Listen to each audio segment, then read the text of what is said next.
আমি একজন ডিভোর্সি নারী। হ্যাঁ, এই কথাটা এখন আমি যেভাবে বলতে পারছি গর্বের সাথে, ৫ বছর আগে এই কথাটাই আমার জন্য অভিশাপ হয়ে দাঁড়িয়েছিল। হাসব্যান্ডের সাথে বিয়ের পর থেকেই বনিবনা হচ্ছিল না। বিষয়টা আমার খুব খারাপ লাগতো। ১ দিন ২ দিন পরই খুব অশান্তি হতো সংসারে। সামান্য কিছু হলেই অনেক কথা শোনাতাম আমি আমার হাসব্যান্ডকে। সেও কোনো অংশে কম ছিল না।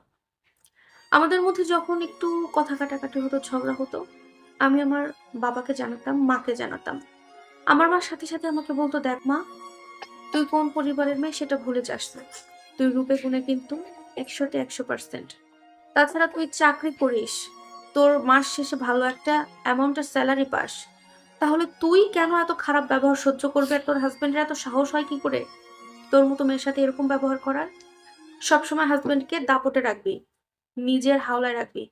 তোর কথাতে সংসার চলবে। হাসব্যান্ডকে এত সাহস দিবি না।" এই কথাগুলো আমার মাথায় একদম গেঁথে যেত। তাই আমার হাসব্যান্ড যদি কখনো আমার সাথে উচ্চস্বরে কথা বলতো বা সে যদি আমাকে কোনো সাজেশন দিত, আমি সেটা নিতাম না এবং তাকে খুব অপমান করতাম। আমার মাথায় শুধু একটাই কাজ করত, আমার সংসার আমার কথায় চলবে। হাসব্যান্ড কে? সে কেন আমার উপরে এত মাতব্বরি করবে? সে কেন আমাকে এত কথা শোনাবে? বিভিন্ন ধরনের কথায় আমি অন্যরকম একটা পরিস্থিতিতে চলে আসি এবং একটা পর্যায়ে গিয়ে আমি আমার হাসব্যান্ডকে ডিভোর্স করে দেই। কারণ তাকে বলেছিলাম, "দেখো, তোমার টাকায় আমার চলতে হবে না। আমি একজন ইন্ডিপেন্ডেন্ট, আমার একটা জব আছে, আমি বেশ ভালো একটা টাকার অ্যামাউন্ট পাই, অ্যামাউন্টের একটা টাকার সেলারি পাই। সো তোমার উপর নির্ভর হয়ে আমাকে থাকতে হবে না। তোমার কথা মতো আমি চলতেও পারব না, তোমার হুকুম আমি মানতে পারব না।" বিভিন্ন ঝামেলা করে আমি ওই সংসার থেকে চলে আসি। আমার স্বামী আমাকে বলেছিল, "দেখো, সংসারে অশান্তি এক জিনিস আর সংসার থেকে বেরিয়ে যাওয়া কিন্তু অন্য জিনিস। এখানে আছো তাই বুঝতে পারছো না। সংসার থেকে বেরিয়ে গেলে দুনিয়া চিনতে পারবা। আর যে বাবা-মার কথা শুনে আমার সাথে খারাপ ব্যবহার করো, তাদেরকেও চিনতে পারবা।" কিন্তু তখন তো আমার হাসব্যান্ডের কথা আমার ভালো লাগে নাই। তাকে ডিভোর্স করে চলে আসি।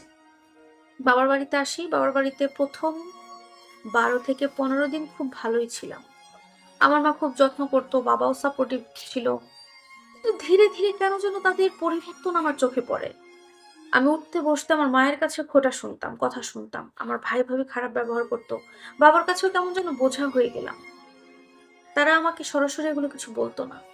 কিন্তু তাদের আকার, ইঙ্গিত, ব্যবহারে আমি সবকিছু বুঝতে পারতাম। আমি তোর কচি খুকি না? যে বান্ধবী আমাকে বলত, "বান্ধবী, তুই এত সুন্দর চেহারা, তোর এত ইনকাম করিস তুই। তোর মতো মেয়ের সাথে হাজার ছেলে সম্পর্ক করতে চাইবে।" সেই বান্ধবী এখন আমার সাথে আর যোগাযোগ করে না। হুম। সে আর আমার সাথে যোগাযোগ করে না।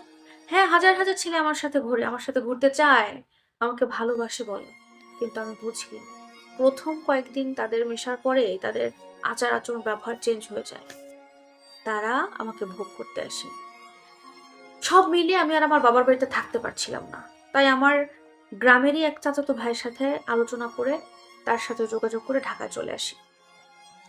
ঢাকায় আসার পরে একটা চাকরি খুব দরকার। সেই চাকরি করার জন্যই আসলে আসা। চাকরিতে আসতে হলে আমাকে সেখানে আগে মিনিমাম কিছু টাকা আগে দিতে হবে। সেই টাকাটা আমার হাতে ছিল না। তাই আমার যে স্বর্ণ ছিল, কিছু স্বর্ণ বিক্রি করে আমি কিছু টাকা ম্যানেজ করি। ওই টাকাটাই আমি সেখানে জমা দিয়ে একটা চাকরি ম্যানেজ করি। এবং ওই চাকরিতে ঢোকার প্রায় ৮ মাস বেশ ভালোভাবে চাকরি করি। ৮ মাস পর যখন সবাই জানতে পারলো আমি একজন ডিভোর্সি, তখন ওই অফিসের বসের প্রতিদিন শরীর লাগতে শুরু করলো। আমার সাথে সবাই খারাপ নজরে তাকাতে লাগলো। আমার আশেপাশের কলিগরা আমাকে বাজে ভাষা ইউজ করে কথা বলতো। আমি ওই অফিসে আর চাকরি করতে পারিনি। সবকিছু মিলিয়ে আমি নিঃস্ব হয়ে গেলাম। একা হয়ে গেলাম। তখন আমার হাসব্যান্ডের কথা খুব মনে পড়তো। যে নিজের দোষে আজকে সুখের একটা সংসার আমি হারিয়ে এসেছি। কিন্তু ওই মুহূর্তে তার হাসব্যান্ডের কাছে ফিরে যাওয়া সম্ভব না, যাই হোক। তখন আমার যে স্বর্ণ ছিল, টাকা নিয়েছিলাম বিক্রি করে। আর ৮ মাস জব করে কিছু টাকা জমিয়েছিলাম। সেই সবকিছু দিয়ে একটা ছোট্ট বিজনেস আমি শুরু করি। কাপড়ের বিজনেস। ছোট থেকে শুরু করতে আজকে ৪ বছর পর আমার ২ টো শোরুম হয়েছে এবং আমার আন্ডারে ৩০ জন কাজ করে। আলহামদুলিল্লাহ। আজকে আমি গর্বের সাথে বলতে পারি আমি ডিভোর্সি। তবে নিজের দোষে আজকে আমার নামের সাথে ডিভোর্সের নামটা আমি লাগিয়েছি। আমি যদি ওই দেমাগটা আমার হাসব্যান্ডের সাথে না দেখাতাম, ওই জিদটা তার সাথে না দেখাতাম, যদি একটু সমঝোতা করে আমি একটু ধৈর্য নিয়ে তার সাথে সংসারে থাকতাম, আজকে হয়তো আমার জীবনটা এখানে আসতো না। এর থেকে ভালো একটা পজিশনে থাকতে পারতাম।